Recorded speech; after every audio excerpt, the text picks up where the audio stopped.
다 같이 하나님 앞에 기도드리고 시작하겠습니다.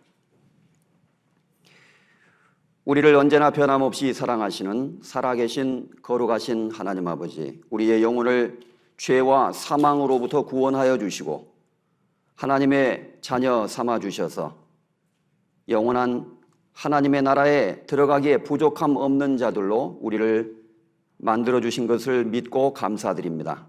죄 가운데 어두운 가운데 있던 저희들을 찾아주시고 우리의 모든 죄를 위하여 주 예수님께서 십자가에 피 흘리심으로 말미암아 그 보배로운 피로 우리의 모든 죄를 영원히 그리고 완전히 사하시고 우리를 하나님 앞에 의롭다 하셔서 하나님의 거룩한 자녀로 살아갈 수 있게 하심을 진심으로 주님 앞에 감사드리며 감사와 찬송을 주님 앞에 돌립니다.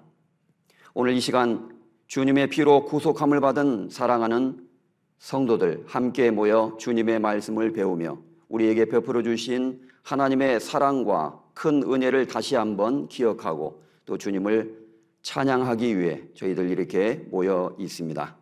필요한 말씀으로 우리에게 가르쳐 주시고 또 우리의 마음을 하나님을 향한 기쁨과 감사와 은혜로 가득 채워주셔서 주님이 주시는 힘으로 말미암아 이 어렵고 힘든 우리 육체의 삶을 살아갈 수 있게 하시고 항상 우리 마음속에 우리가 무엇을 위해서 살아야 할지 우리의 삶에 가장 중요한 것이 무엇인지를 잊지 않고 기억하며 살아갈 수 있게 하셔서 어려움과 고난 가운데서도 용기를 잃지 않고 힘있게 주를 위하여 살아가는 저희들이 되도록 인도해 주시기를 원합니다.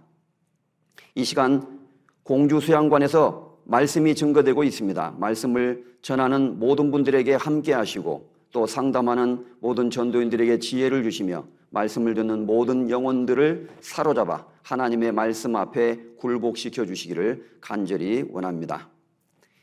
계속되는 학예 수양회를 통해서 많은 영혼들이 주님 앞으로 돌아오고 하나님 앞에 큰 영광이 되게 하여 주옵소서.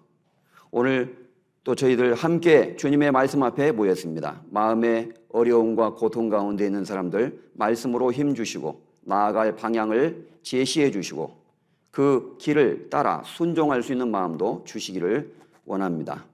또 우리 평택교회 주님께서 더욱 함께 하셔서 이곳에 우리 교회를 세워주신 주님 큰 은혜로 더욱 채워주시고 전도의 문을 더욱 크게 열어주시며 많은 영혼들이 우리 교회를 통해 구원받아서 하나님께 기쁨과 영광이 되게 하여 주시고 이번 수양회를 통해서도 많은 영혼들을 주님 앞으로 인도할 수 있도록 축복해 주시기를 원합니다. 모든 것을 감사드리며 우리를 죄에서 구원해 주신 우리 주 예수 그리스도의 이름으로 기도드렸습니다. 아멘. 다 같이 오늘 찾고 싶은 말씀은 마태복음 13장 44절에서 45절까지 페이지 수로는 신약성경 22페이지 되겠습니다.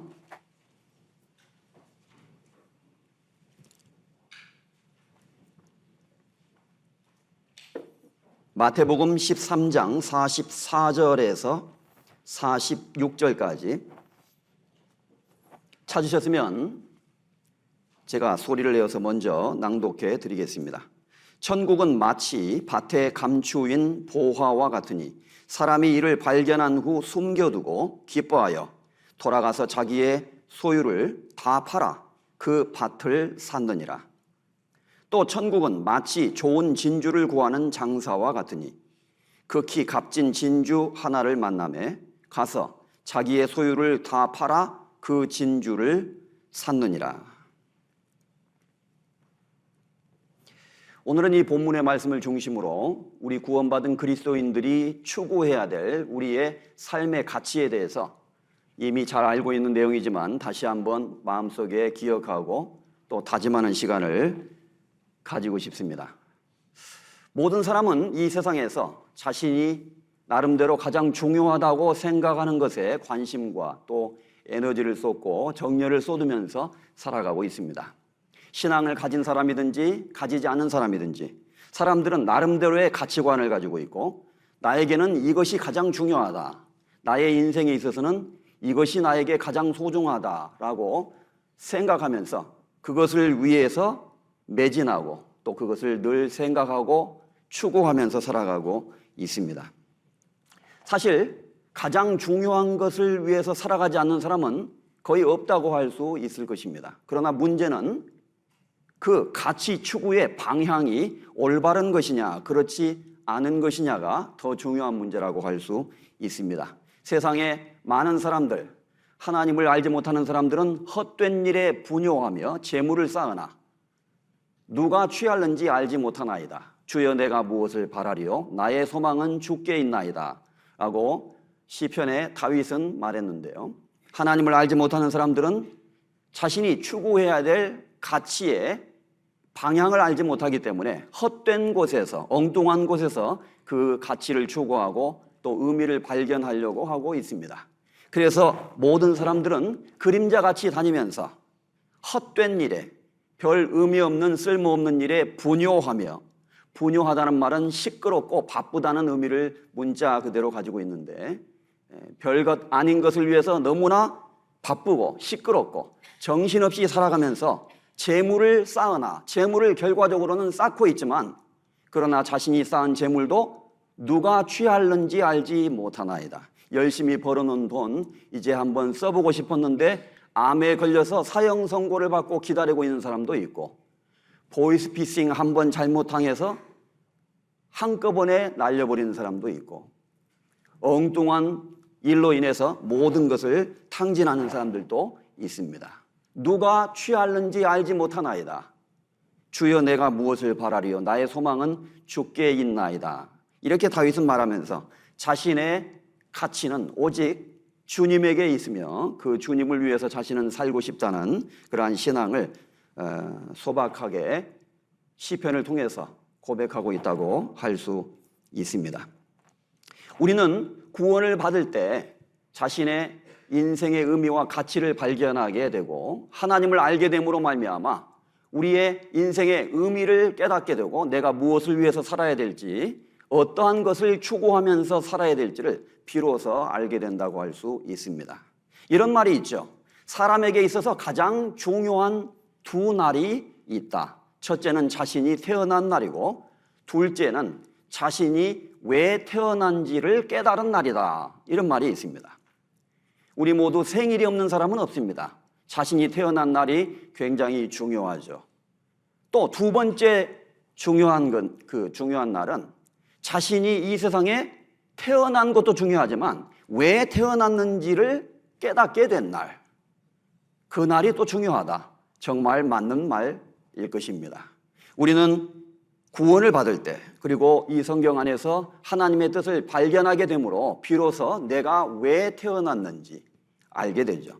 이 세상이 왜 생기게 되었는지, 어떻게 이 세상이 존재하게 되었는지, 누가 이 놀라운 세상을 만드셨는지, 그리고 그 속에 태어나서 살아가고 있는 나는 누구이며 내가 왜 이 세상에 태어나게 되었는지, 그리고 결국 죽을 수밖에 없게 되는지, 그 삶의 모든 비밀을 성경은 해답을 가지고 있다라고 말할 수 있습니다. 바로 이 성경 말씀만이 우리에게 그 답을 가져다 줄 수 있기 때문에 우리는 하나님의 말씀 안에서 내가 태어난 이유를 깨닫게 되는 것이죠.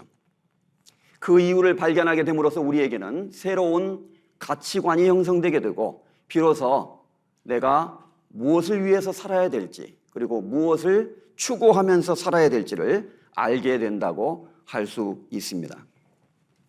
오늘 이 본문의 말씀은 예수님께서 주신 비유의 말씀으로서 바로 이 세상에서 우리가 가장 소중하게 생각하고 추구해야 될 가치가 무엇인지에 대해서 예수님이 말씀하신 예수님의 말씀이었습니다. 예수님은 여러 차례 비유를 통해서 여러 가지 중요한 영적인 사실을 말씀하신 적이 있었습니다.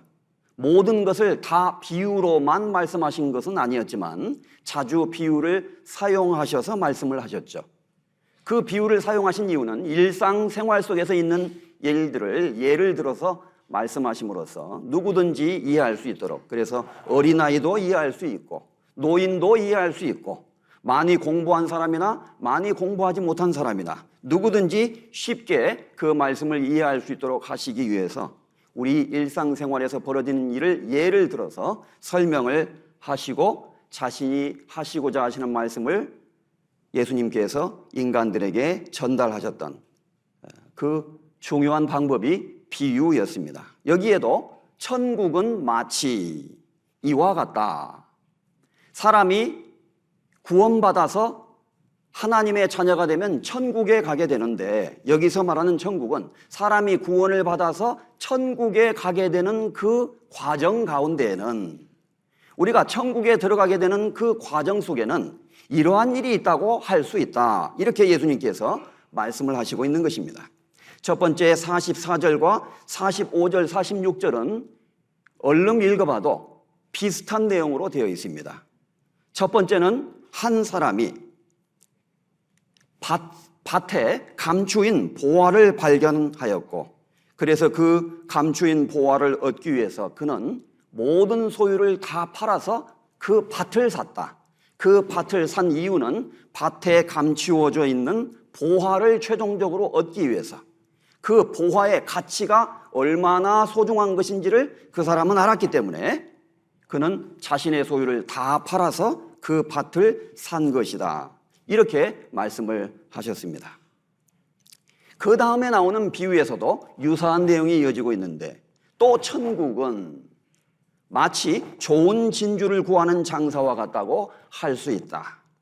어떤 사람이 진주 장사를 하는 사람이 있는데 극히 값진 진주 하나를 만났는데, 그는 그 진주가 다른 진주와는 전혀 다른 아주 특별한 가치를 지닌 고귀한 진주라는 것을 알고 있었기 때문에 어떻게든지 그것을 자신의 소유로 삼기를 간절히 원했고, 따라서 그도 자신이 가진 소유를 다 팔아서 그 진주를 샀느니라. 이렇게 말씀을 하셨습니다. 예수님의 비유는 때로는 누구든지 쉽게 이해할 수 있는 측면도 있었고, 또 다른 측면으로는 알기 어려운 측면도 있었습니다. 얼른 들으면 이해할 수 있는 것 같지만 쉽게 이해할 수 없는 측면도 있었어요. 하나님의 말씀에 관심을 가지고, 그리고 영적인 진리에 대해서 간절한 마음으로 그 말씀을 듣는 사람은 생각하고 묵상하는 가운데 하나님의 말씀의 뜻을 알 수 있었지만 관심이 없이 그저 흘러 떠내려 보는 사람도 있었기 때문에 알기 어려운 측면도 있었던 것입니다. 그래서 예수님은 그 앞에 마태복음 13장 13절에 보면, 그러므로 내가 저희에게 비유로 말하기는 저희가 보아도 보지 못하며 들어도 듣지 못하며 깨닫지 못함이니라. 이사야의 예언이 저희에게 이루었으니 일렀으되 너희가 듣기는 들어도 깨닫지 못할 것이요 보기는 보아도 알지 못하리라. 이 백성들의 마음이 완악하여져서 그 귀는 듣기에 둔하고 눈은 감았으니 이는 눈으로 보고 귀로 듣고 마음으로 깨달아 돌이켜 내게 고침을 받을까 두려워함이라 하였느니라. 라고 말씀하심으로써 어떤 사람은 비유로 쉽게 말씀하셨어도 보기는 보아도 보지 못하고 듣기는 들어도 깨닫지 못하는 일도 벌어지게 될 것이다. 왜 그런 일이 벌어지겠느냐 한번 생각을 해봐라. 그것은 이미 구약의 이사야 선지자도 그의 글에 이미 그렇게 말한 적이 있었다. 너희가 이미 잘 알고 있고 읽고 있는 이사야 성경 속에 이사야도 그렇게 말하고 기록한 적이 있었다는 것을 기억해야 될 것이다. 이사야가 말하기를 너희가 하나님의 말씀을 듣기는 들어도 깨닫지 못할 것이다. 보기는 보아도 알지 못할 것이다. 왜냐하면 이 백성들의 마음이 완악하여져서 그 마음 자세가 교만하고 강팍하고 고집스럽기 때문에 그 귀는 듣기에 둔하고 들어도 잘 이해를 못하고 눈은 감았으니 사실상 눈을 감은 것이라고 말할 수 있으니 하나님의 말씀을 듣는다 할지라도 결코 깨닫지 못하는 사람들도 있을 것이다. 그리고 간절한 마음이 없는 사람은 하나님도 깨닫게 도와주시지 않는다. 이렇게 말씀하시면서 이는 눈으로 보고 귀로 듣고 마음으로 깨달아 돌이켜 내게 고침을 받을까 두려워함이라 하였느니라. 여기서 두려워한다는 주체가 하나님을 말하는 거예요. 사람들이 내가 믿고 나 믿어버릴까 봐 무섭네. 나 안 믿어. 그런 사람들 있잖아요. 전도 집회 이제 성경 강의를 계속 듣다 보면요. 하루, 이틀, 사흘, 나흘 지나다 보면 야, 나 이대로 계속 듣다가는 진짜 나도 믿어버리겠다. 나도 구원 받아버릴 것 같아. 그러면 이제 내 마음대로 못 살 테니까 조금 일단 보류해놓고 나중에 내가 구원 받을게. 그런 사람도 있잖아요. 그래서 실제로 말씀 듣다 보면은 믿어질까 봐 두려워하는 사람들도 있어요. 그렇게 두려워한다는 말씀의 뜻이 아니라 이 말씀은 간절한 마음으로 하나님의 말씀을 듣지 않는 사람들, 어린아이와 같이 순전한 마음으로 하나님의 말씀을 듣지 않는 사람들은 그 말씀의 뜻이 무엇인지 깨닫지 못하게 하나님이 방임하신다는 의미입니다. 간절한 마음이 없는 사람들은 깨달아 고침을 받을까 두려워합니다. 하나님도 원치 않으신다, 그런 의미를 원래 이 말씀의 뜻은 가지고 있습니다. 참으로 놀라운 말씀이죠. 심령이 가난한 자는 복이 있나니 천국이 저의 것이며 애통하는 자는 복이 있나니 저희가 위로를 받을 것이며, 예수님은 그렇게 산상수훈에서도 말씀하심으로써 하나님의 말씀을 듣는 사람들이 심령이 가난한 상태에 있을 때, 간절한 마음으로 어린아이와 같이 순전한 마음으로 말씀을 들을 때 그러한 사람들이 하나님의 복음과 말씀을 깨닫기를 하나님도 원하신다고 말씀하셨던 거예요. 강팍한 사람들, 고집스러운 사람들, 교만한 사람들, 하나님의 말씀을 대적하는 사람들은 깨닫지 못하게 될 것을 말하고 있으셨던 것입니다. 그래서 비유는 누구든지 이해하기 쉬운 측면도 있지만 간절한 마음을 가지고 하나님의 말씀과 영적인 사실에 대해서 관심을 가지지 않고 듣는 사람은 그저 하나의 이야기 정도로 지나가지만 그 뜻은 알기 어려운 그런 측면도 있었던 것입니다. 여기에서 말하는 이 두 가지 비유는, 첫 번째는 하나님께서 이 세상의 인간들을 위해서 세상에 가장 고귀한, 정말 보화와도 같다고 할 수 있는 고귀한 인간들의 영혼을 위해서 하나님이 취하신 행동. 44절, 천국은 마치 밭에 감추인 보화와 같는데 어떤 사람이 이를 발견한 후에 그것을 얻기 위해서 자신의 모든 소유를 다 팔아서 그 보화를 샀다. 어떤 사람이, 그 사람은 어떤 사람이 이렇게 말하고 있는 것 같지만 사실은 하나님 자신을 의인화해서 설명하고 계셨던 거예요. 여기에는 인간이 되신 하나님, 사람의 모양으로 나타나셔서 이 땅에 오신 하나님, 자신의 생명과 목숨까지 다 바쳐서 자신이 창조한 고귀한 영혼들, 인간의 영혼을 죄로부터 건지기 위해서 마귀에게 팔려갔던 인간을 구속해서 다시 그들을 사서, 피로 사서 자신의 소유로 삼기 위해서 창조주 하나님께서 취하신 행동, 이것을 은유적으로, 우회적으로 표현하고 있는 것입니다. 하나님도 먼저 우리에게 모범을 보여주셨어요. 이 세상에서 가장 중요한 것, 가장 소중한 것, 우리의 삶에 있어서 가장 가치 있는 것을 위해서는 자신의 모든 것을 투자해서, 모든 것을 버려서라도 그것을 얻어야 한다. 하나님께서 먼저 몸소 그 본을 보여주셨던 것입니다. 하나님이 세상을 이처럼 사랑하사 독생자를 주셨으니 이는 저를 믿는 자마다 멸망치 않고 영생을 얻게 하려 하심이라 라는 말씀대로 믿는 자마다 영생을 얻도록 하기 위해서 하나님께서 먼저 취하신 행동을 이렇게 은유적으로 표현하셨던 것이죠. 하나님이 사람이 되셔서 이 땅에 오셔서 자신의 소유 전부를, 자신의 목숨을 버리면서까지, 십자가에 죽어서 피 흘리면서까지 우리를 구원하신 하나님의 행동, 그 놀라운 구원의 역사를 이렇게 표현하셨던 것입니다. 두 번째, 좋은 진주를 구하기 위해서 자신의 모든 소유를 다 팔아서 그 진주를 소유한 사람, 이 사람은 바로 이제 인간 편에서 우리 인간들이 하나님의 복음의 가치를 깨닫고 우리가 이 세상에 살다가 고생하고 병들고 결국에는 죽음을 맞이하고 죽어가지만 세상에서 인간에게 있어서 가장 중요한 것은 바로 우리의 영혼의 문제이고, 그 영혼의 문제에 대한 해답을 가져다주는 하나님의 고귀한 복음, 그 복음이 진주와 같다고 할 수 있는데, 그래서 예수님은 너희의 진주를 개나 돼지 같은 짐승들에게 주지 말라 이렇게 말씀하신 적도 있었어요. 그것들이 돌이켜 밟아 찢을까 하며, 짐승들은 다이아몬드나 진주의 가치를 알지 못하잖아요. 그래서 수박 먹다가 남은 껍질을 던져주면 돼지는 땡큐 하고 얼른 먹지만, 진주나 다이아몬드를 수박 그 조각만큼 큰 것을 던져준다 할지라도요, 뭐지? 처음 보는 거네. 냄새가 안 나는데. 발로 짓밟아 버린다는 겁니다. 그게 가치를 모르니까. 어떤 사람은 복음을 전해주고 하나님의 놀라운 이 말씀을 전해줘도 아무런 관심이 없는 사람도 있습니다. 이 복음의 가치와 의미를 전혀 깨닫지 못하는 사람은, 존귀에 처하나 깨닫지 못하는 사람은 멸망하는 짐승 같도다 라는 말씀처럼, 하나님의 복음의 가치를 알지 못하고 결국 그것을 짓밟아 버리는 사람을 예수님께서 그렇게 책망하신 적이 있었죠.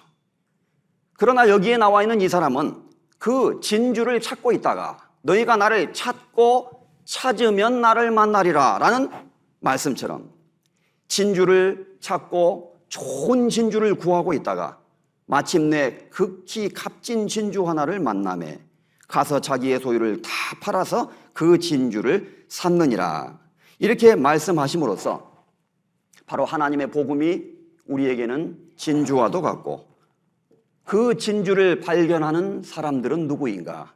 그 진주의 가치를 알고 알아보고 간절한 마음으로 그것을 얻기 원하는 마음을 가지고 있는 사람들, 하나님의 나라에 들어가기를 간절히 사모하는 심령이 가난한 사람들이 결국 진주와도 같은 하나님의 복음을 깨닫고 발견하게 될 것이다. 그리고 그들은 그들이 깨달은 그 복음을 위해서 살아가게 될 것이고, 그것을 인생의 최고의 중요한 가치로 여기게 될 것이고, 복음을 위한 삶을 살 수밖에 없게 될 것이다. 이렇게 말씀하심으로써 예수님은 이 비유를 통해서 먼저 하나님께서 가장 중요한 것으로 여기고 추구하셨던 하나님의 가치, 하나님이 생각하는 가장 중요한 가치가 무엇인지를 말씀하셨고, 바로 그 하나님이 귀중하게 생각하는 그것을 인간에게 하나님은 주시기를 원하는데, 우리는 바로 그것을 받아야 된다.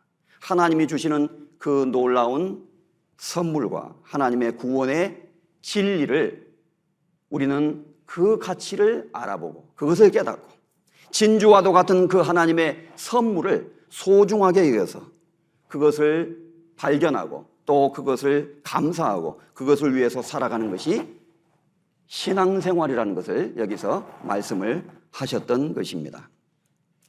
자, 그래서 먼저 하나님께서 추구하신 가치가 있다는 것을 좀 우리가 생각을 해볼 필요가 있을 것 같아요.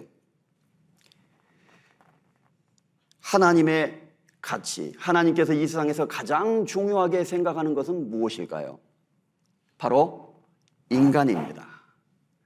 하나님이 자신의 형상대로, 하나님의 형상대로 창조하신 인간이야말로 하나님이 보시는 가장 소중한 것이고 하나님이 추구하시는 최고의 가치이다, 이렇게 말할 수가 있습니다. 이사야서 43장 7절에 보면 내가 내 영광을 위하여 창조한 자들을 오게 하라. 그들을 내가 무릇 내 이름으로 일컫고 있고 그들을 지었고 내가 만들었다, 이렇게 말씀하셨어요. 물론 이스라엘 민족을 직접적으로는 가리키고 있지만 이스라엘 민족을 포함한 이 세상의 모든 사람들, 하나님이 창조하신 인간의 세계를, 인간의 영혼을 말씀하시고 있었던 것입니다. 이사야서 57장 16절에는 내가 영원히는 다투지 아니하며 내가 장구인은 노하지 아니할 것은 나의 지은 그 영과 혼이 내 앞에서 곤비할까 함이니라. 인간이 비록 죄를 범했어도 타락했어도 하나님을 떠나서 멀리 갔다 할지라도 하나님은 그 인간들을 향해서 영원히 다투거나 장구히 영원히 오래오래 노를 품지는 않으실 것이다. 왜냐하면 내가 만약에 그렇게 한다면 내가 지은 그 영과 혼이 내 앞에서 곤비할까 함이라. 인간들이 너무나 실망해서 스스로 자포자기하고 스스로를 포기할까 봐 하나님도 두려워하신다. 이렇게 말씀하셨어요. 하나님은 우리의 영혼을 얼마나 소중히 여기시고 우리를 귀중히 여기시는가를 말씀하고 있는 것입니다. 우리는 구원받기 전에는 전부 길 잃은 양과 같았지만 하나님은 우리를 찾아주셨습니다. 누가복음 15장에 가보겠습니다. 성경 누가복음 15장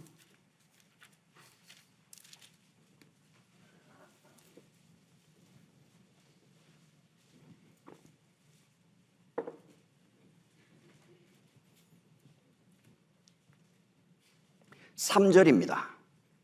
121페이지, 신약성경 121페이지. 우리 잘 아는 말씀이죠. 누가복음 15장 3절입니다.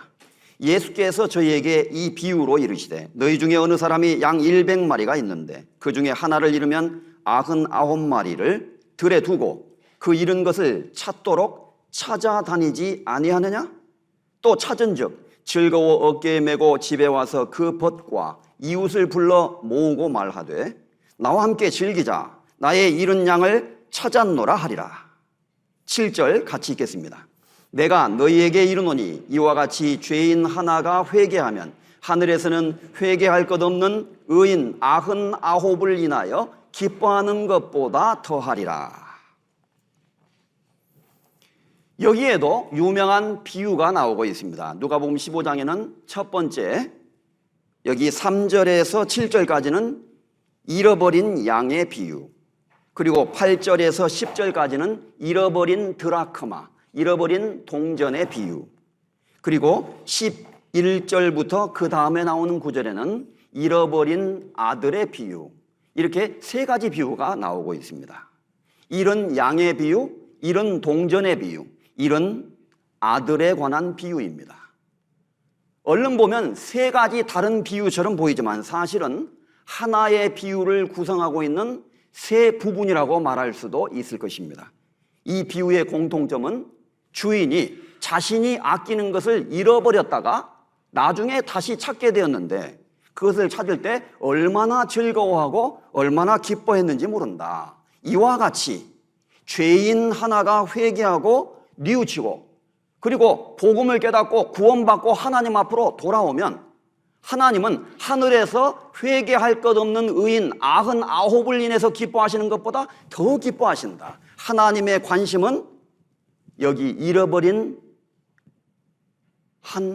양 한 마리에게, 잃어버린 동전 하나와 같은 보잘것없는 인간에게, 그리고 잃어버린 탕자, 아버지 재산을 가지고 훔치고 도망가서 다 탕진해버린 못된 탕자와도 같은 그 죄인에게 하나님의 관심이 있다. 하나님이 사람을 얼마나 사랑하시는지 너희가 아느냐? 그것은 마치 집을 나간 탕자를 간절한 마음으로 기다리고 있는 아버지의 마음이 하나님의 마음과도 같다고 할 수 있는 것이다. 그리고 양을 치는 목동의 마음을 너희가 알고 있지 않느냐? 유대인들은 양들을 치고 있었기 때문에, 양 치는 사람이 많았기 때문에 누구보다 그것을 잘 아는 거예요. 양 치는 사람은 양 한 마리 잃어버리면 잠을 자지 못한다고 합니다. 너무나 가슴 아파하고 어떻게든지 그걸 찾고 싶어 하는 거예요. 그래서 그 양을 찾기 위해서 길을 헤매고 어떻게든지 찾았을 때 너무너무 기뻐했다. 여기서 그러면 하늘에서 회개할 것 없는 의인 99은 누구를 가리키느냐? 너무 복잡하게 생각 안 하셔도 돼요. 이 비유의 전체 이야기는 그 비유에 사용된 개개의 뜻을 우리에게 설명하는 데 목적이 있는 것이 아니라 전체 이야기를 통해서 궁극적으로 말하고자 하는 결론적인 핵심 내용이 중요한 거예요. 결론은 잃어버렸다가 찾았다는 것입니다. 그리고 찾은 사람은 너무 기뻐했다. 왜? 자신의 가치가 거기 있었기 때문이었다. 지금 그걸 말하고 있는 거예요. 하나님은 사람을 어떻게 생각하시는가? 우리는 전에는 양과 같이 길을 잃었더니 이제는 너희 영혼의 목자와 감독 되신 이에게 돌아왔느니라. 베드로전서 2장 22절에 그렇게 말씀하심으로써 바로 우리가 전에는, 구원받기 전에는 길 잃어버린 양이었고 이제는 우리의 영혼의 목자이신 하나님 아버지께, 나의 영혼의 목자이신 주님 앞으로 나는 돌아오게 되었다. 나는 전에는 잃었다가 이제는 찾은 바 된 양이 되었다. 하나님은 나를 얼마나 사랑하셨는가.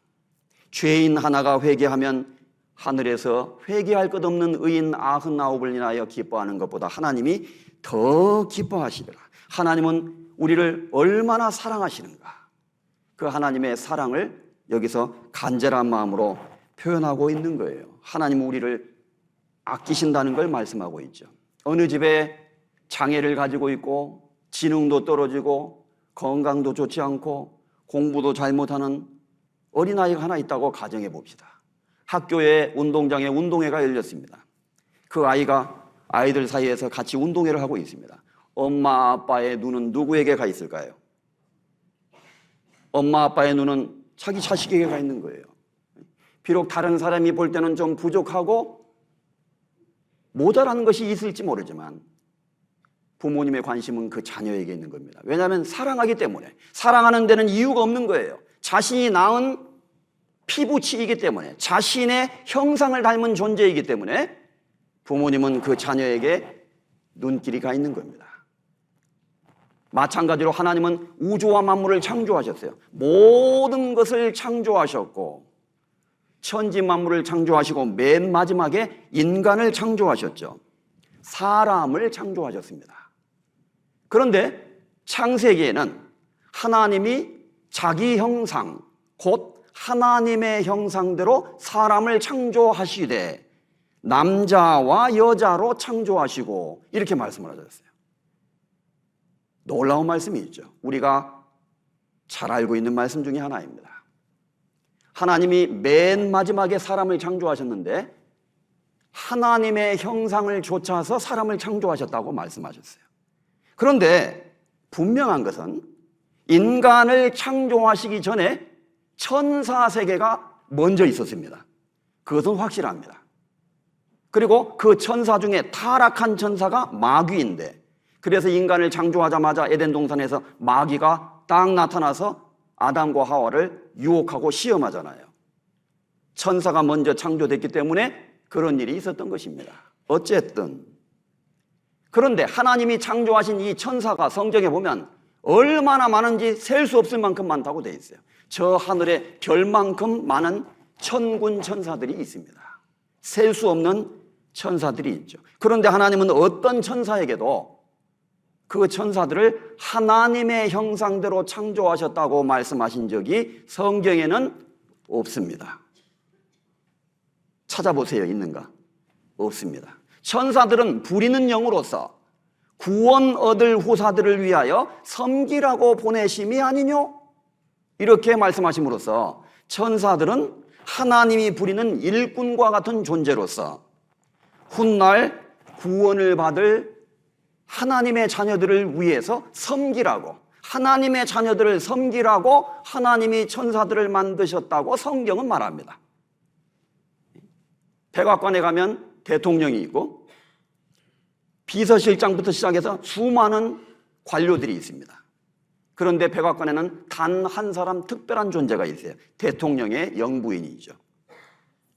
백악관의 수많은 관료들은 대통령을 돕기 위해서 고용된 사람들입니다. 대통령이 임명하기도 하고 해고하기도 하고, 그들은 대통령을 섬기기 위해서 대통령을 돕는 일꾼들이에요. 천사들이 마치 그와 같다고 할 수 있습니다. 그렇다면 우리 인간은 어떤 존재인가? 하나님의 형상을 담고 하나님과 함께 사랑을 나눌 수 있는 특별한 존재로 창조된 거예요.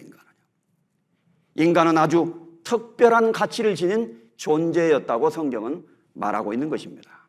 그래서 고린도전서 11장에 보면 하나님이 인간을 만드셨을 때 남자와 여자를 만드셨는데 남자는 하나님의 형상과 영광이니, 이런 말씀이 있어요.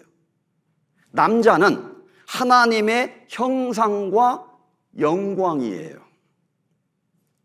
이 세상에 남자와 여자가 존재하는데 왜 하나님이 남성, 여성, 중성, 제4의 성, 제5의 성, 제6의 성 이렇게 안 만드시고 남자와 여자만 만드셨을까요? 그것도 좀 궁금하지 않아요?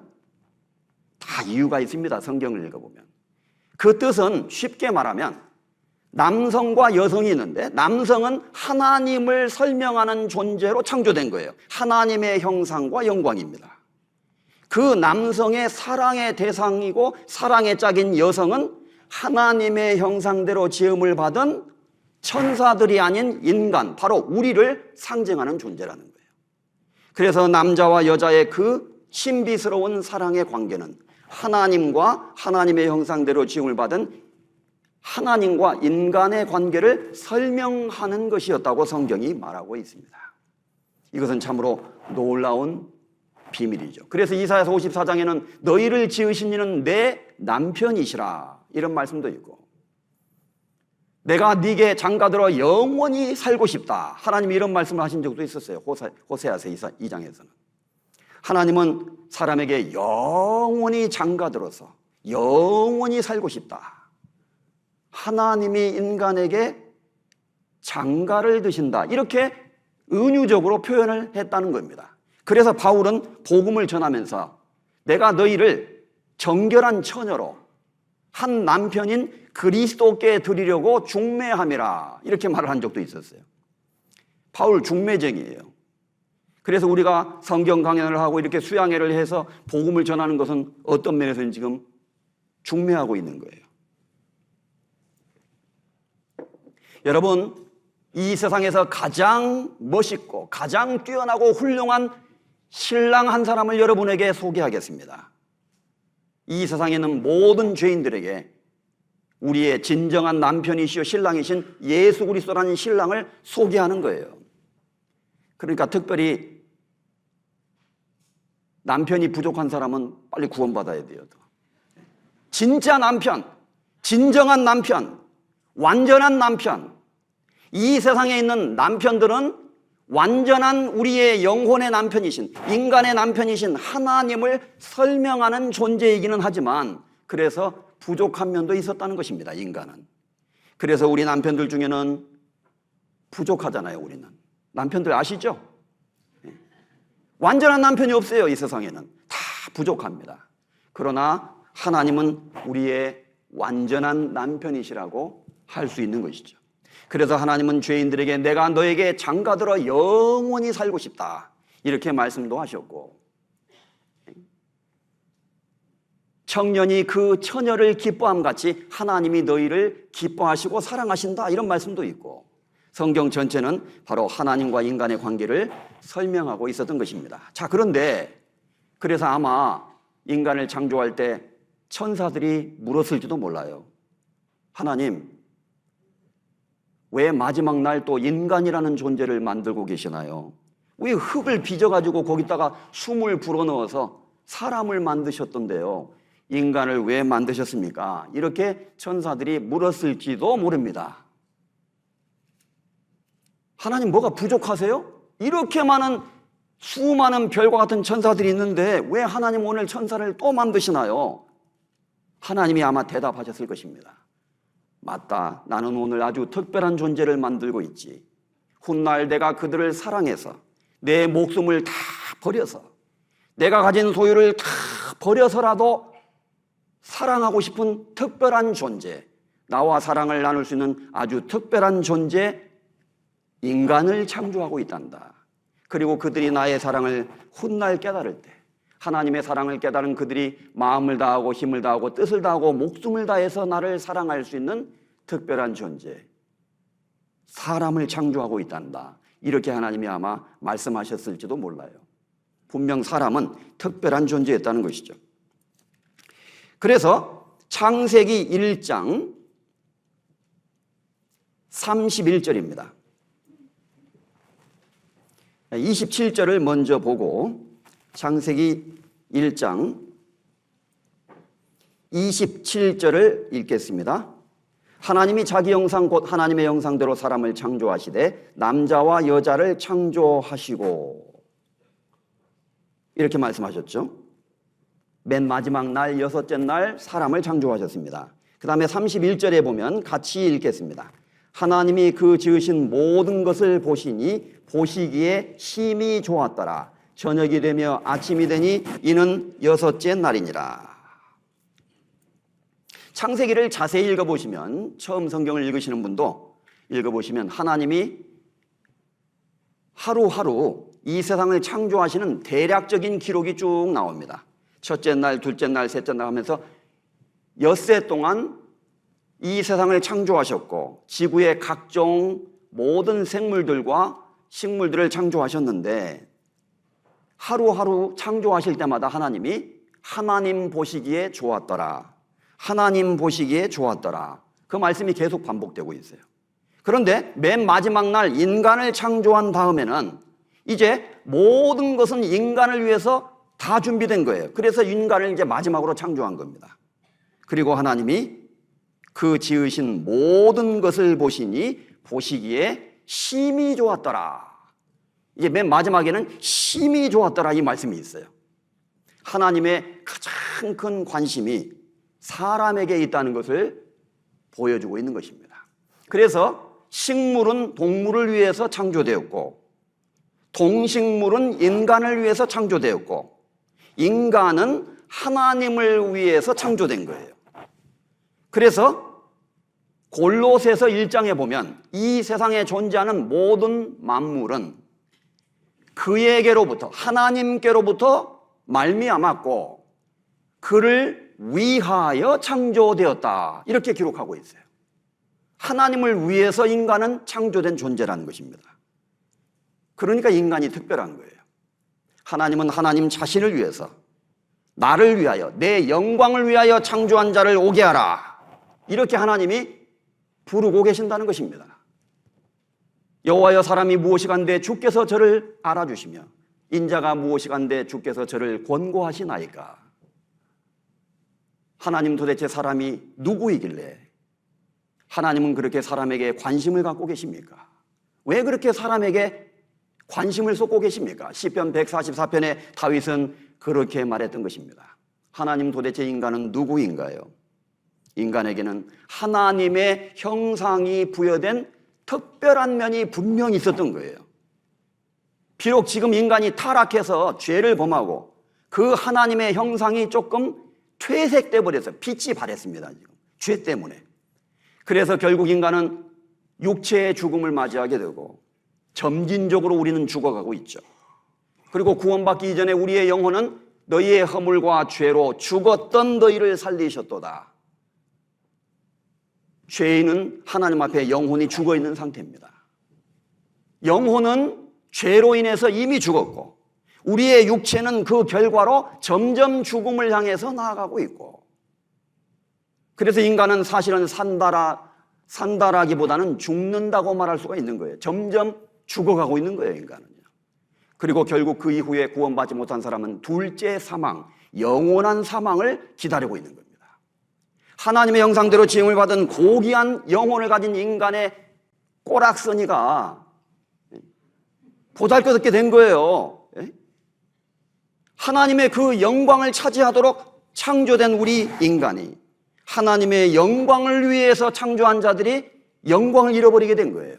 그래서 로마서 3장에 모든 사람이 죄를 범하였음에 하나님의 영광에 이르지 못하더니, 하나님의 영광에 이룰 수가 없게 된 거예요. 100달러짜리 지폐가 조금 꼬구작꼬구작이 됐고 끌러졌고 더러운 것이 묻었고 한쪽이 찢어졌고 볼품없이 됐어요. 너무 흉해. 이게 너무 더러워서 이게 사용도 못하겠다, 이런 돈은 그냥 휴지통에 버려. 왜 버려? 100달러인데 너무 더러워서 어떻게 못 쓰겠다. 아니야. 은행에 갖다 주면 새 돈으로 바꿔준단다. 정말로? 두 사람이 이야기합니다. 미국의 은행법에 의하면 지폐가 아무리 손상되고 더러워진다 할지라도 새 돈으로 바꾸어 주도록 법적으로 보장되어 있습니다. 그것은 돈이 처음 발행될 때의 가치를 인정하도록 법에 규정되어 있는 거예요. 마치 그처럼 우리 인생이 그와 같아요. 하나님의 형상대로 지음을 받은 우리 인간은 지금 지폐로 말하면 쪼그라졌고 구겨졌고 더러워졌고 우리의 과거는 죄로 그리고 고통으로 현재 우리의 삶도 질병으로 우리가 육체를 가지고 있음으로 말미암아 겪을 수밖에 없는 많은 고통 속에서 지금 우리의 인생 자체가 빛이 바랬어요. 내가 나를 봐도 초라하고 내가 나를 봐도 보잘것없고 다른 사람이 나도 나를 봐도 내가 보잘것없고 죄로 물든 나의 인생은 하나님 앞에 보잘것없는 구겨진 $100짜리 지폐처럼 돼버렸다는 것입니다. 그러나 하나님은 처음 우리 인간을 창조할 때 인간에게 부여했던 그 가치를 여전히 인정해 주시겠다는 거예요. 그래서 우리를 구원을 통해서 하나님의 그 사랑과 은혜를 통해서 우리를 다시 찾아주시는 하나님의 그 놀라운 사랑의 이야기가 바로 이 성경 속에 나타나 있죠. 그래서 하나님이 보실 때 인간은 밭에 감추인 보화와 같습니다. 이 밭은 세상이요 그랬어요. 다른 비유에 보면 밭은 세상을 말해요. 밭에 감추어져 있는 보화는 바로 이 세상에 살고 있는 저와 여러분, 하나님의 형상을 닮은 하나님의 영광을 위해서 창조된 영혼을 가진 우리를 말하고 있는 것입니다. 비록 내가 쪼그라졌고 내 인생이 꾸겨졌고 병들었고 보잘것없고 그리고 하나님 앞에 볼품없게 됐다 할지라도 하나님은 여전히 나에게 관심을 가지고 계셔요. 사람이 무엇이 간데 주님은 그렇게 인간을 알아주고 계시고 생각하실까요? 욥기 14장, 구약성경 욥기 14장입니다.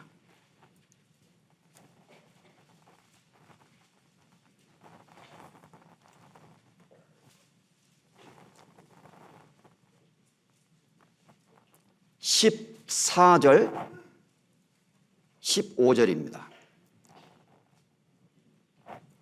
774페이지.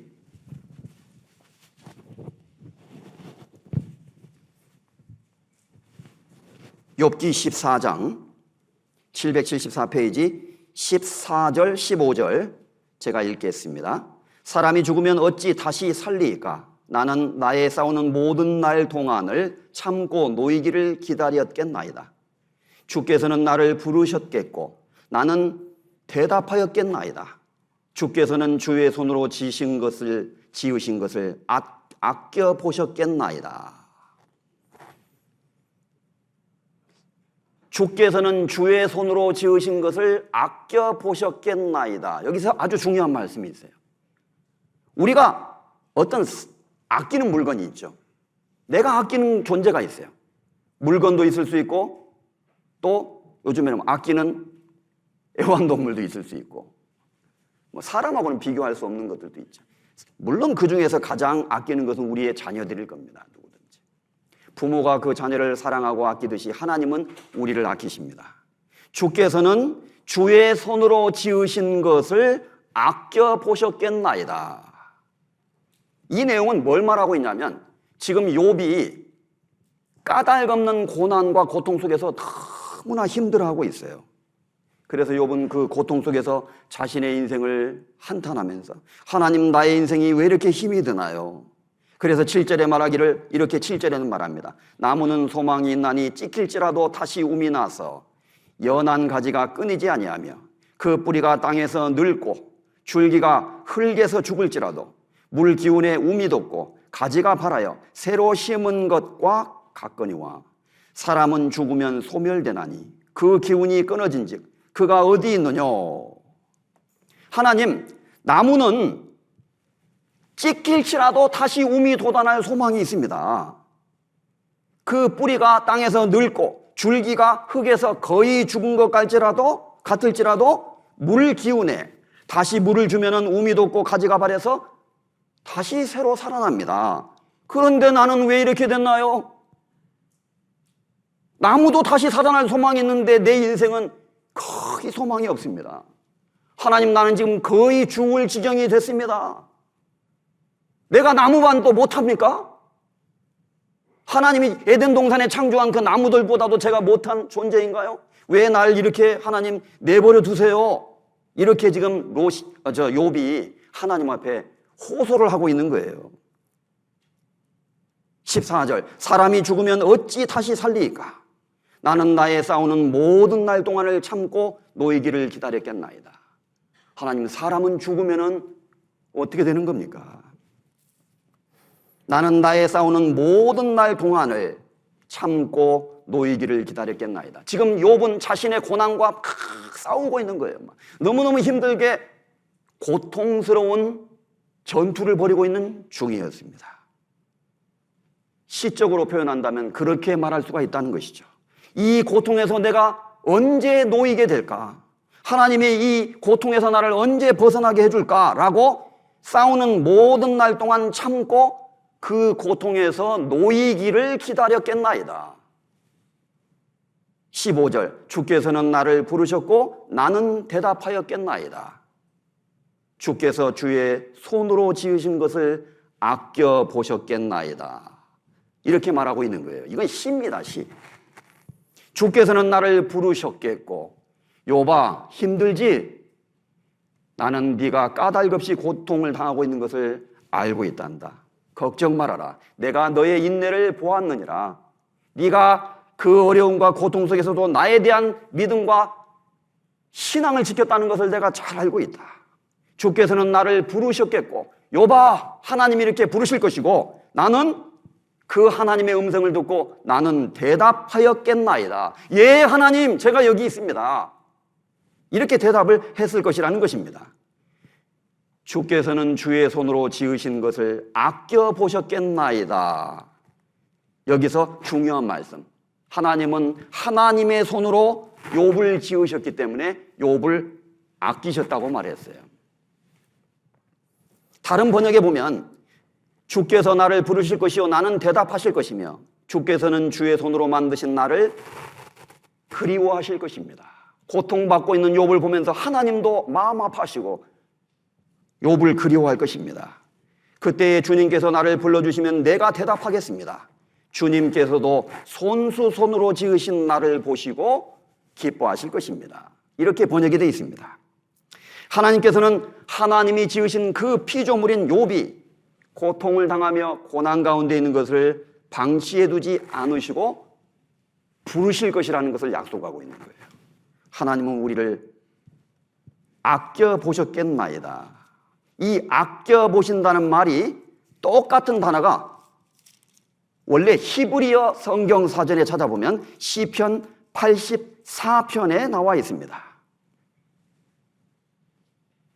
안 찾으셔도 됩니다. 시편 84편에 보면 고라자손의 시가 있습니다. 여호와여, 내 영혼이 여호와의 궁정을 사모하여 쇠약하며 내 마음과 육체가 생존하시는 하나님께 부르짖나이다. 여기 한 신앙인의 신앙 고백이 있습니다. 하나님, 나는 하나님이 계시는 그 궁정을 그리워하고 있습니다. 사모하고 있습니다. 얼마나 사모하고 있는지 지금 내가 병이 날 지경입니다. 거의 쇠약해질 지경입니다. 영문 번역에 보면 기절할 지경입니다. 상사병이 나서 탈진 상태에 있습니다. 이런 식으로 표현이 되어 있어요. 여기 여호와의 궁정을 사모하는 신앙인의 신앙 고백이 있습니다. 여호와의 궁정, 마당을 말하는 거예요. 마당, 코르트. 그래서 옛날에 그 유대인들이 성막에 들어가면, 그리고 성전에 들어가면 마당이 있었습니다. 그 마당에서 하나님께 제사를 드리고 기도하고 하나님과 교통했어요. 그래서 예수님은 성전을 깨끗게 하시는 일을 하면서 내 집은, 하나님의 성전은 만민의 기도하는 집이라 일컬음을 받으리라 하였거늘 너희가 강도의 구려를 만드는도다 라고 책망하신 적이 있었죠. 예수님의 말씀 속에 성전은 만민의 기도하는 집이라는 것을 알 수 있어요. 모든 사람이 기도하는 곳이었습니다.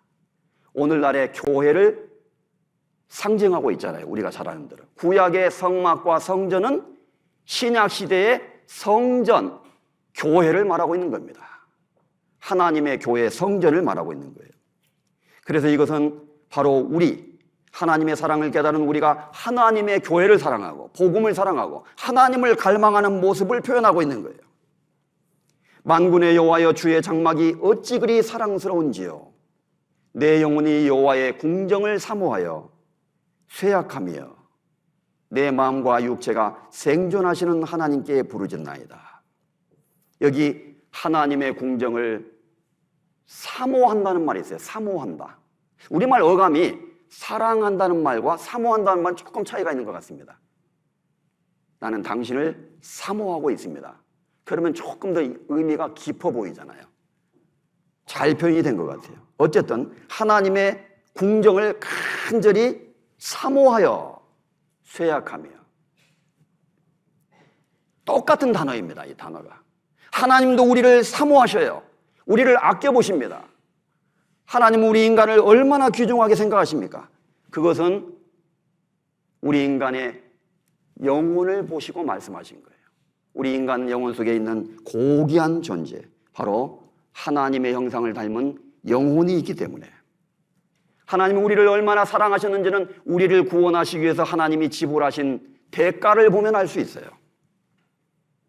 하나님은 우리를 얼마나 가치 있는 존재로 보셨는지 그분이 지불하신 구속의 대가를 보면 내가 얼마나 소중한 가치를 지닌 존재인지를 알 수 있습니다. 베드로전서 1장, 신약성경 베드로전서 1장 18절 19절입니다.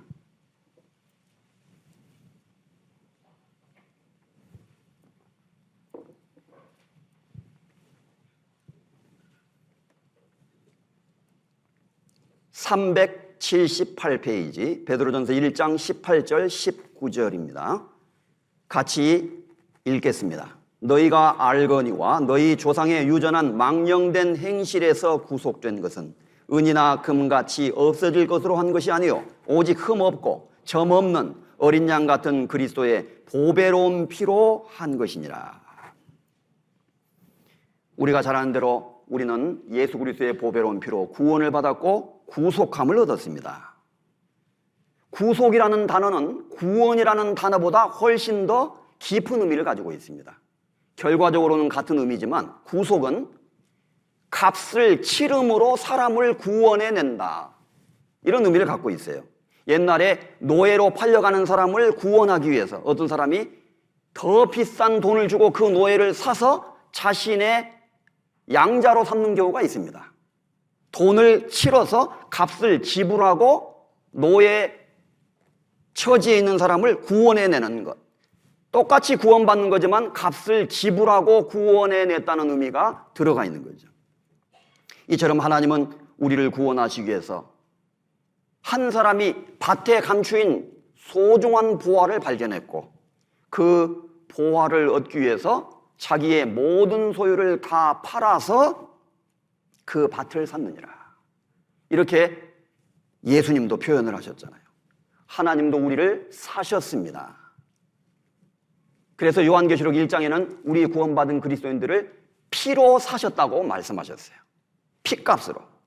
여기 베드로전서 1장에는 너희가 알거니와 너희 조상의 유전한 망령된 행실에서 너희가 구속된 것은, 하나님이 너희를 사신 것은, 마귀의 손아귀에서 너희를 다시 사오신 것은 은이나 금같이 없어질 것으로 한 것이 아니에요.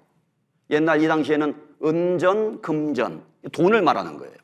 세상의 어떤 은전이나 금전 같은 세상의 돈으로 너희를 산 것이 아니요 오직 19절 흠없고 점없는 어린 양 같은 그리스도의 보배로운 피로 한 것이니라. 그리스도의 보배로운 피, 보배로운 피로, 예수 그리스도의 피값으로 그리스도의 생명을 지불해서, 그래서 하나님은 우리의 고귀한 영혼의 가치를 보시고 하나님이 가장 소중히 여기시는 하나님의 형상을 닮은 인간을 구속하기 위해서 대가를 지불하신 거예요. 가치 없는 것을 위해서 엄청난 돈을 지불하는 사람은 없을 것입니다. 이 컵을 사기 위해서 1,000만 원을 지불할 사람이 있겠습니까? 우리 가운데 한 사람도 없을 것입니다. 그만한 가치가 없기 때문에 그래요. 그런데 이 컵이 알고 보니까 고종 황제가 쓰던 컵이에요. 경매 시장에 나왔어요. 그러면요, 갑자기 가격이 올라갑니다. 가치가 달라지는 거예요. 누구에게 속했느냐에 따라서 가치가 달라지게 됩니다. 우리는 원래 하나님께 속한 자들이었잖아요. 그래서 우리의 가치가 달라지는 거예요. 하나님은 우리를 사랑하셨습니다. 하나님이 우리를 사랑하시는 사랑을 알고 믿었노니 하나님은 사랑이시라. 이는 내게서 목숨을 빼앗는 자가 있는 것이 아니라 나는 양들을 위하여 스스로 목숨을 버리노라. 예수님은 그렇게 말씀하셨습니다.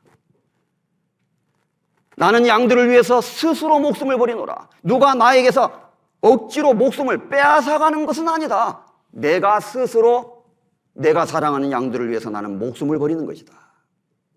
스바냐 3장 17절에 너의 하나님 여호와가 너희 가운데 계시니 그는 구원을 베푸실 전능자시라. 그가 너로 인하여 기쁨을 이기지 못하여 하시며 너를 잠잠히 사랑하시며 너로 인하여 즐거이 부르며 기뻐하시리라 하리라. 하나님이 인간을 향한 사랑을 이렇게 표현하셨어요. 너의 하나님 여호와가 너희 가운데 계시니 그는 구원을 베푸실 전능자시라. 그가 너를 구원하실 때 너로 인하여 기쁨을 이기지 못하며 그 목동이 잃은 양 한 마리를 찾았을 때 너무 기뻐하고 잔치하듯이 그 아버지가 집을 나간 자식이 돌아왔을 때 그 아버지가 기뻐하고 잔치를 했듯이 하나님도 너를 구원하실 때 그 기쁨을 이기지 못하여 하신다. 의인 99을 인해서 기뻐하는 것보다 죄인 하나가 회개하면 하나님은 더 기뻐하신다.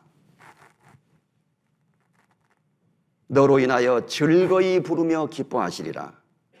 즐거이 부르며, 다른 번역에 보면 너의 하나님 여호와가 너를 말없이 잠잠히 사랑하시고 너 때문에 노래를 부르며, 즐거이 부르며라는 말이 얘야 이렇게 부른단 말이 아니라 노래를 부른다는 말이에요. 원래 뜻은 하나님도 노래를 하신다고 했어요. 하나님 노래를 하셔요. 물론 이것은 시적인 표현일지도 모릅니다. 그러나 분명 하나님도 노래를 하실 거예요. 그래서 에베소서 1장에 보면 우리를 그의 영광의 찬송이 되게 하려 하심이라. 음악성이 있는 사람은요, 악보를 탁 보면요,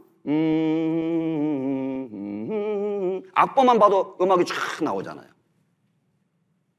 마치 그처럼 하나님은 우리 구원받은 사람들 다 보시면 우리를 바라보기만 해도 하나님은 노래를 부르셔요.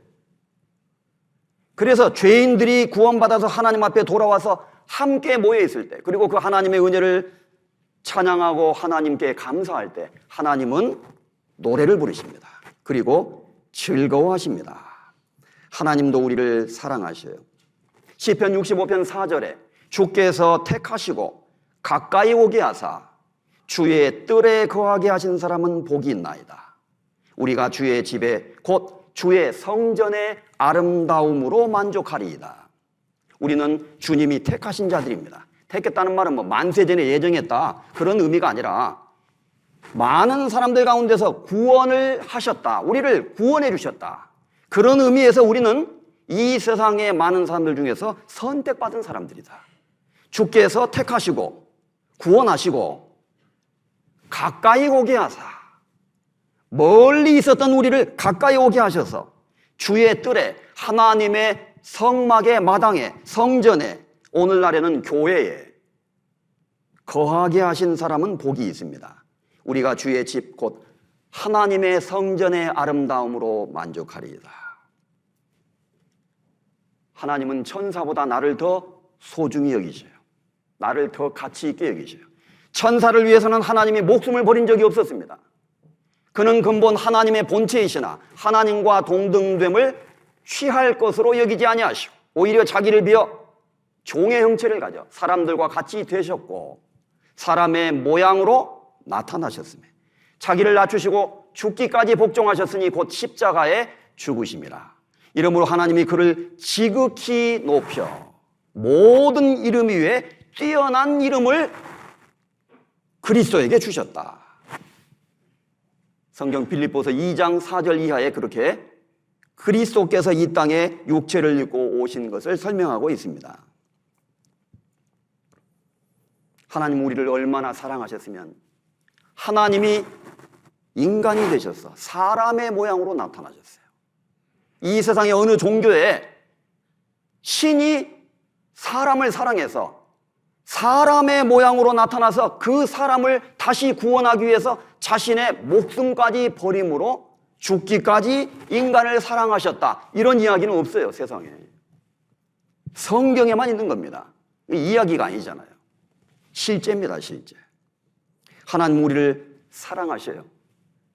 그래서 그는 근본 하나님 본체이셨지만 하나님과 동등됨을, 하나님의 그 자격을, 하나님과 동등하신 그분이 그 자격을 취할 것으로, 자신이 마땅히 누릴 것으로 여기지 아니하시고 오히려 자기를 비어 마치 옛날에 임금이 임금의 옷을 벗고 선비의 모습으로 나타나듯이 하나님이 자신의 모습을 잠깐 비어서 사람의 육체라는 옷을 입으신 거예요. 이 세상에서 가장 신비하고 가장 놀라운 일이었습니다. 하나님이 사람이 되신 거예요. 그분이 바로 예수님이셨죠. 그래서 예수님은 이 땅에 길 잃어버린 양과 같았던 나, 하나의 동전 한 입에 불과했던 나, 그리고 죄 많은 탕자와 같았던 나를 구원하기 위해서 이 땅에 오셨어요. 이 세상, 밭과 같은 세상에 오셔서 보화와 같은 나를 찾기 위해서 자신의 소유를 다 팔아, 자신의 목숨을 다 팔아서 그 밭을 샀느니라. 주님의 구원을 완성하셨다는 것을 말하고 있는 겁니다. 하나님은 사람을 귀중히 여기셔요. 그렇다면 사람은 무엇을 귀중히 여겨야 될까요? 그 하나님을 발견하고 하나님의 뜻을 알게 될 때 사람은 자신의 인생에 있어서 가장 중요한 것이 어디에 있고 무엇이 가치 있는 것인가를 비로소 알게 된다는 것입니다. 너무나 당연한 일이지만 그런데 이걸 모르고 있는 거예요, 사람들이. 정말 이상하죠. 지금도 많은 사람들은 자신이 누구인지를 알지 못하고 있습니다. 자신이 왜 태어났는지를 모르고 있습니다.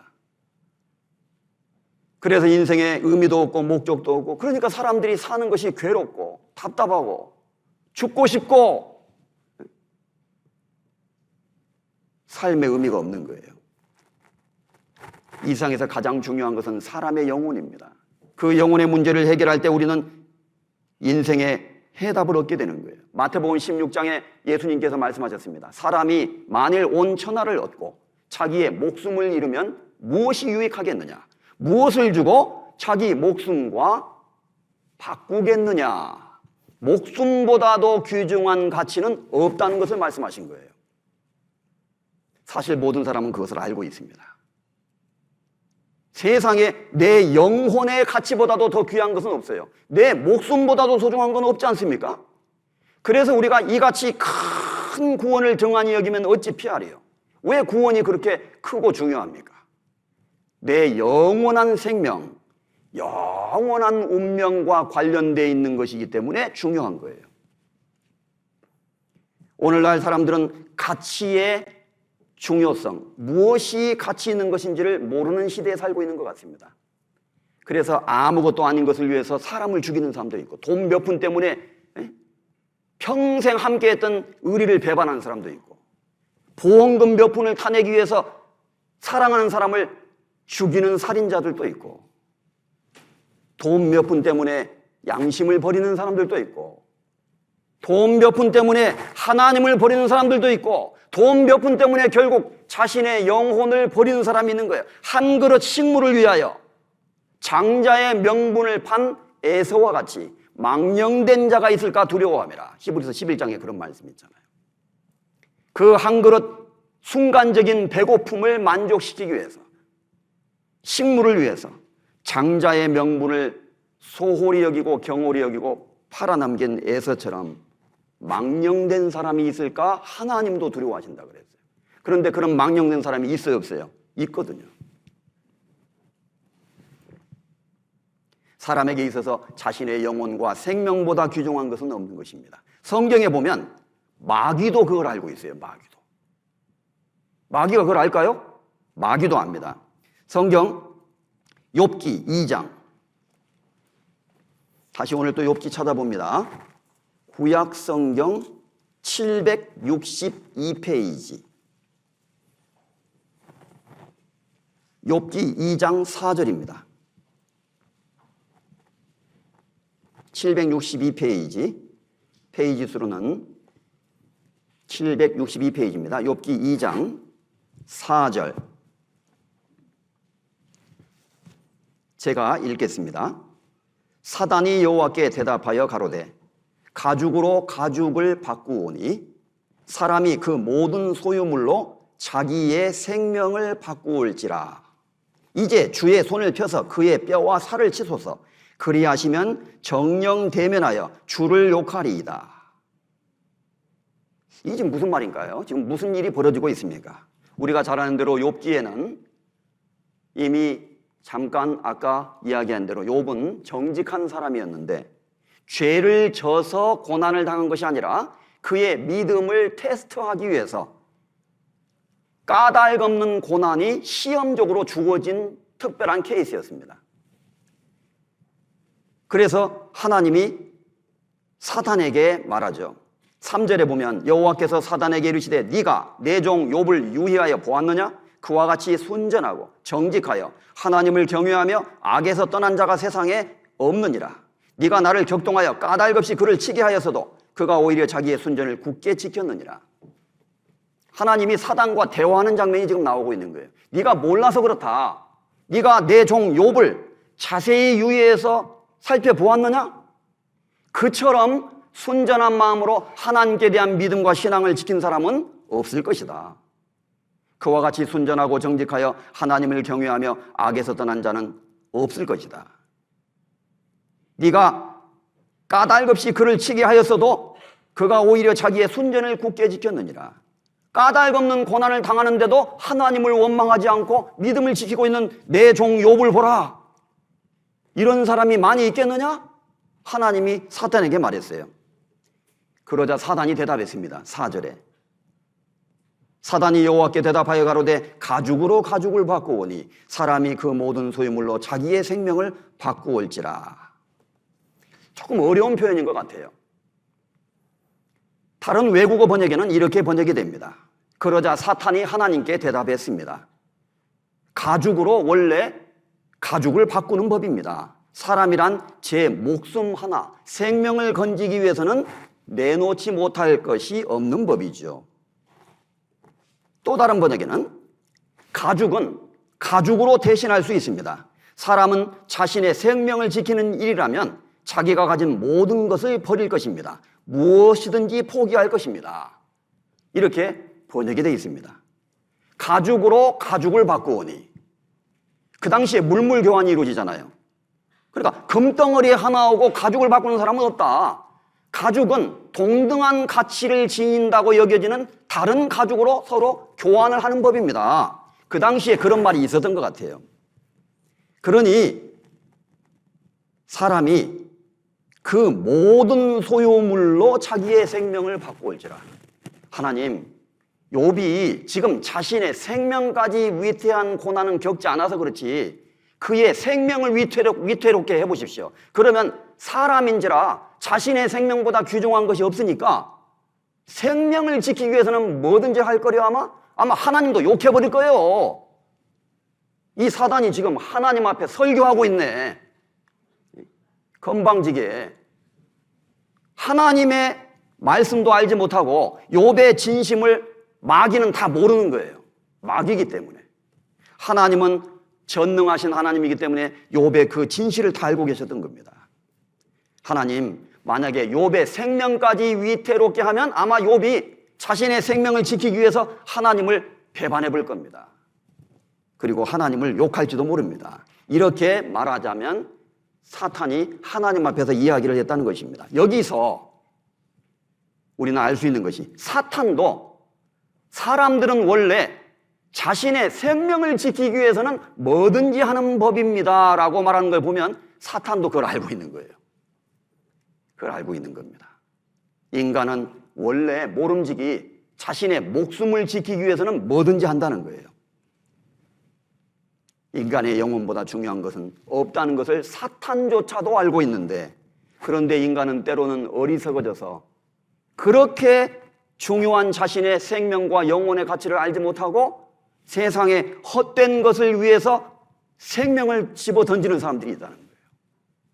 그래서 생명의 귀중함을 모르기 때문에 자신의 영혼에 대해서도 관심도 없고 다른 사람의 영혼에 대해서도 관심도 없고 다른 사람의 생명 하나를 희생시키는 것은 뭐 파리 한 마리 잡는 것처럼 생각하는 사람도 있잖아요. 엄청난 일들이 벌어지고 있습니다, 지금. 왜 사람을 죽였습니까? 형사가 물으니까 영화에서 보듯이 한번 죽여보고 싶어서요. 세상에 그런 일이 있습니다, 지금. 지금 이 세상은 완전히 마귀 입속으로 지금 빨려 들어가고 있는 거예요. 마지막 심판을 향해서 사람들은 멸망을 향해서 나아가고 있는 겁니다. 슬기로운 자는 재앙을 보면 숨어 피하여도 어리석은 자들은 나아가다가 해를 받느니라. 잠언 27장에 그렇게 기록되어 있죠. 인간은 정말 진짜 이상해요. 마귀도 알고 있네. 자신의 생명보다 더 귀중히 여기는 것은 없다고 인간들이 생각한다는 것을 마귀도 알고 있어요. 일반적으로는 그렇다 그 말이에요. 그런데 인간이 무지해져서 어리석어져서 하나님을 떠난 인간은 지혜를 잃어버리게 되고 그래서 이제 헷갈려 버린 거예요, 지금 사람들이. 마귀가 준 독약을 탄 술을 마셔가지고 지금 정신이 혼미해졌어요. 그 중에 이 세상 신이 믿지 아니하는 자들의 마음을 혼미케 하여 그리스도의 영광의 복음의 광채가 비치지 못하게 함이니. 고린도후서 4장 4절에 그런 말씀이 있습니다. 만일 우리의 복음이 가리웠으면 멸망하는 자들에게 가리운 것이라. 4장 3절에 4절에는 그 중에 복음을 듣고서도 결국 믿지 않고 배척하고 망하는 자들이 있다.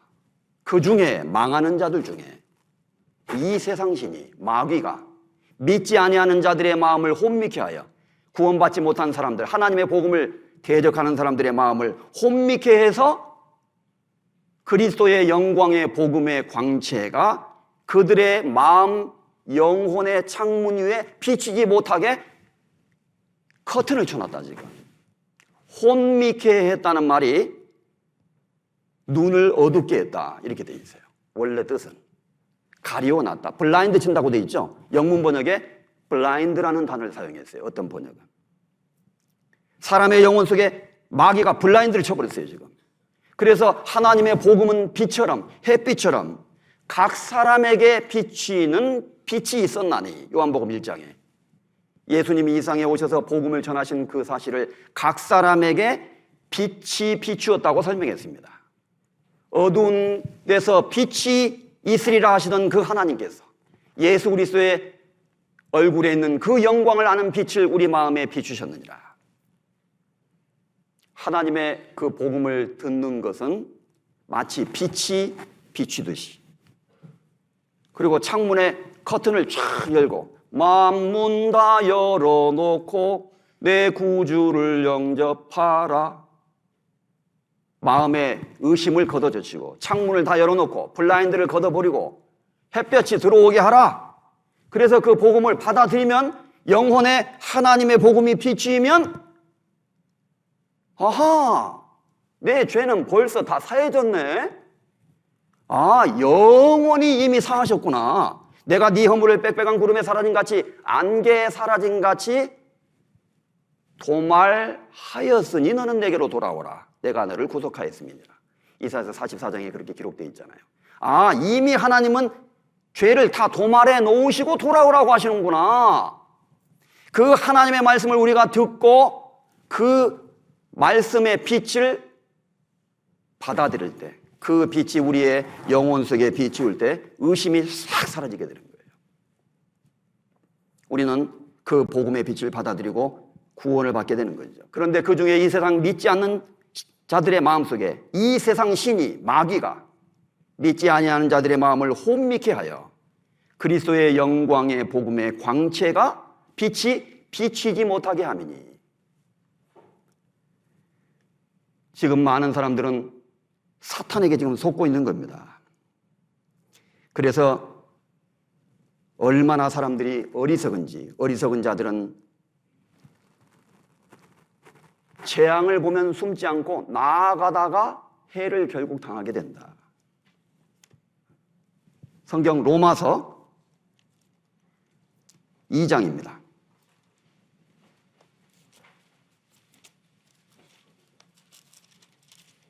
몇 구절만 더 찾겠습니다. 로마서 2장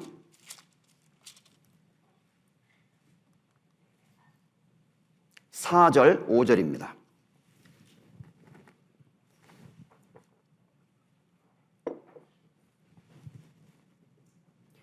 신약성경 241페이지 로마서 2장 4절, 5절입니다.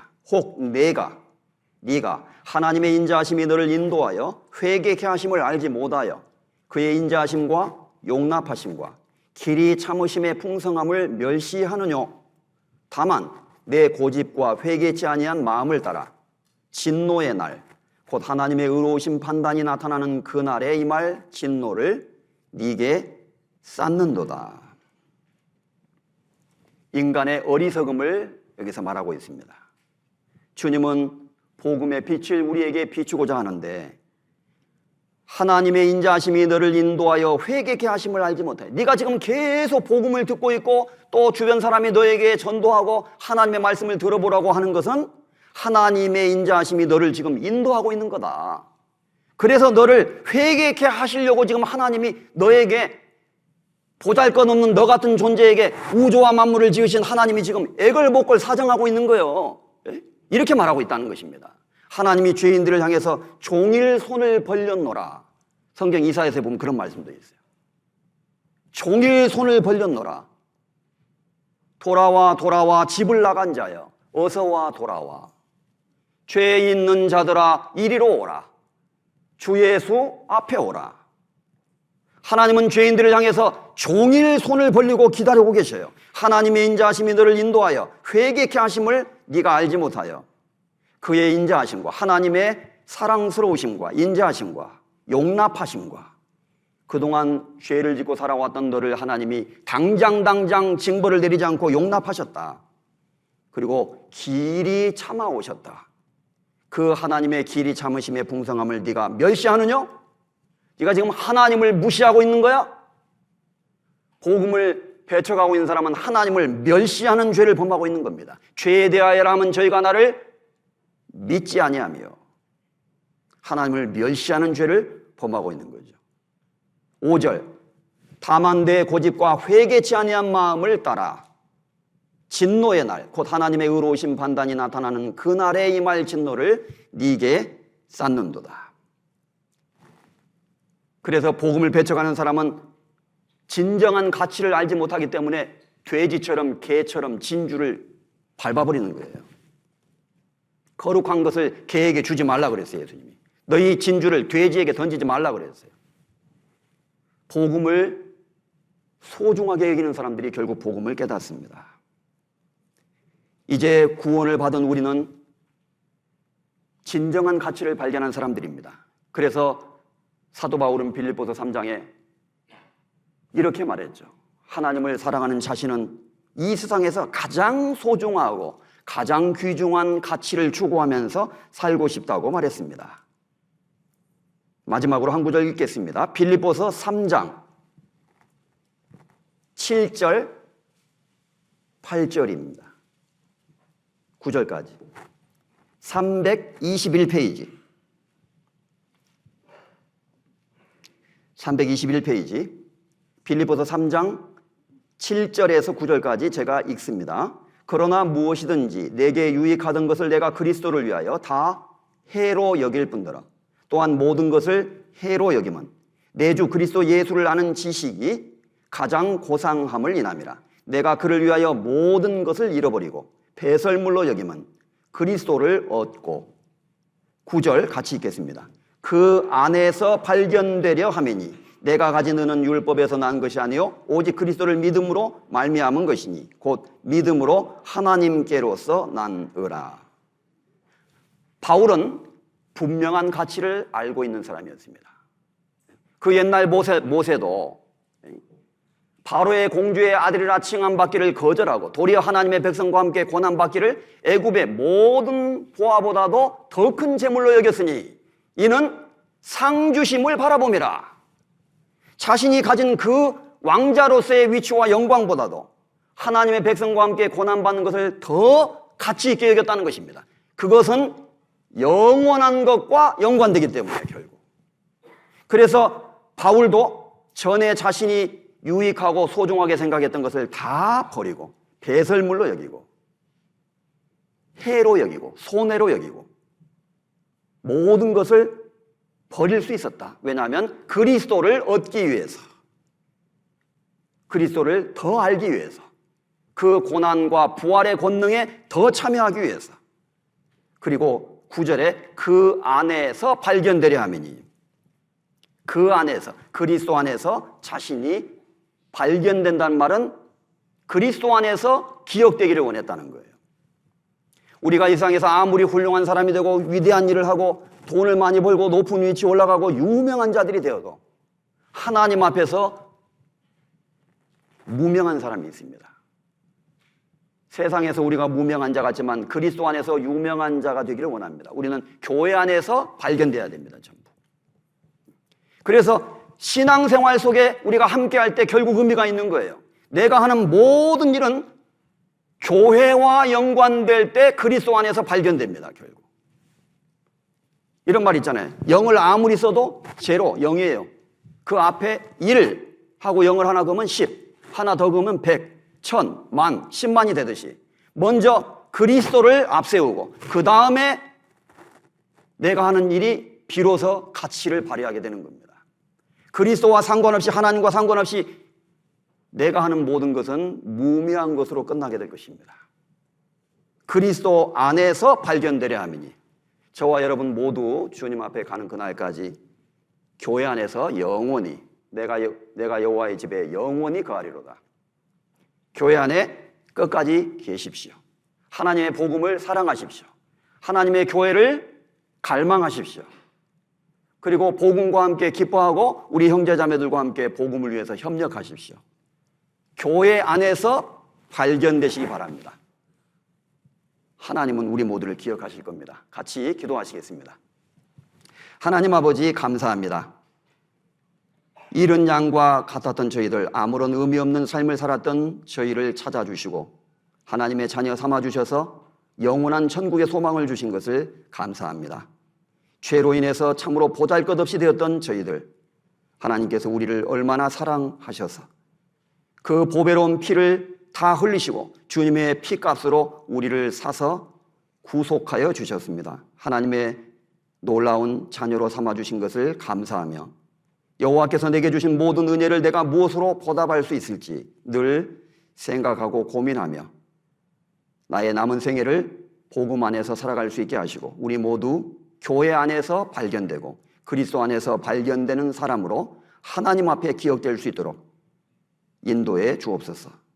우리 평택교회 모든 형제자매님들 하나님께서 늘 함께 하시고 또 지켜주시고 사랑해 주시고 하나님께서 우리에게 주신 그 은혜와 구원의 복음을 위해서 함께 살아가는 가치 있는 인생을 살아가도록 우리 모두를 인도해 주옵소서. 수양의 기간 동안 하나님 함께 하셔서 많은 영혼이 구원받게 하시고 하나님께 영광과 기쁨이 되게 하여 주시기를 우리 모두 간절히 원합니다. 우리를 죄에서 구원해 주신 주 예수 그리스도의 이름으로 감사하며 기도드렸습니다. 아멘.